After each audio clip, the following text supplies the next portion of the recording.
Chapter 6. And the sons of the prophets said to Elisha, See now, the place where we dwell with you is too small for us. Please, let us go to the Jordan, and let every man take a beam from there, and let us make there a place where we may dwell. So he answered, Go. Then one said, Please consent to go with your servants. And he answered, I will go. So he went with them, and when they came to the Jordan they cut down trees.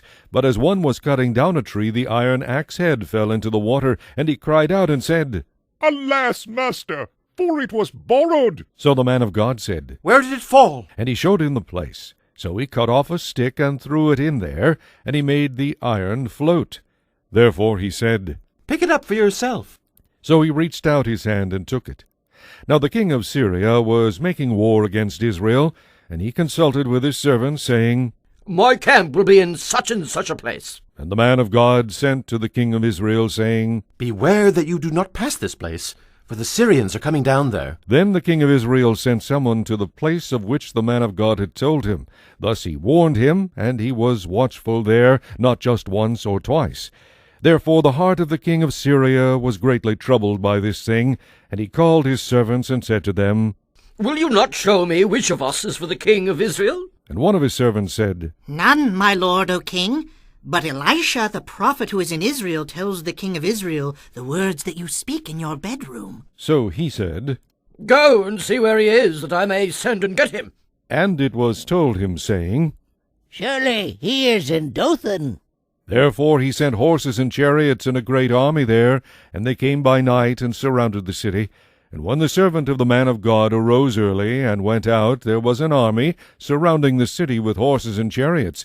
And his servant said to him, Alas, my master, what shall we do? So he answered, Do not fear, for those who are with us are more than those who are with them. And Elisha prayed and said, Lord, I pray, open his eyes that he may see. Then the Lord opened the eyes of the young man, and he saw. And behold, the mountain was full of horses and chariots of fire all around Elisha. So when the Syrians came down to him, Elisha prayed to the Lord and said, Strike this people, I pray, with blindness. And he struck them with blindness according to the word of Elisha. Now Elisha said to them, This is not the way, nor is this the city. Follow me, and I will bring you to the man whom you seek. But he led them to Samaria. So it was, when they had come to Samaria, that Elisha said, Lord, open the eyes of these men, that they may see. And the Lord opened their eyes, and they saw, and there they were inside Samaria. Now when the king of Israel saw them, he said to Elisha, My father, shall I kill them? Shall I kill them? But he answered, You shall not kill them. Would you kill those whom you have taken captive with your sword and your bow? Set food and water before them, that they may eat and drink and go to their master. Then he prepared a great feast for them, and after they ate and drank, he sent them away, and they went to their master. So the bands of Syrian raiders came no more into the land of Israel. And it happened after this that Benhadad, king of Syria, gathered all his army, and went up and besieged Samaria. And there was a great famine in Samaria, and indeed they besieged it until a donkey's head was sold for 80 shekels of silver, and 1/4 of a cab of dove droppings for 5 shekels of silver. Then, as the king of Israel was passing by on the wall, a woman cried out to him, saying, Help, my lord, O king! And he said, If the Lord does not help you, where can I find help for you? From the threshing floor or from the winepress? Then the king said to her, What is troubling you?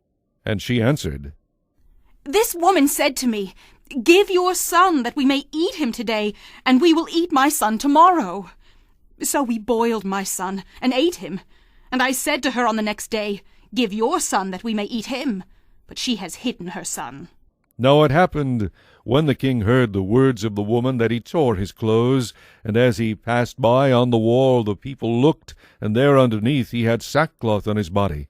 Then he said, God do so to me, and more also, if the head of Elisha the son of Shaphat remains on him today. But Elisha was sitting in his house, and the elders were sitting with him, and the king sent a man ahead of him. But before the messenger came to him, he said to the elders, Do you see how this son of a murderer has sent someone to take away my head? Look, When the messenger comes, shut the door, and hold him fast at the door. Is not the sound of his master's feet behind him? And while he was still talking with them, there was the messenger coming down to him. And then the king said, Surely this calamity is from the Lord. Why should I wait for the Lord any longer?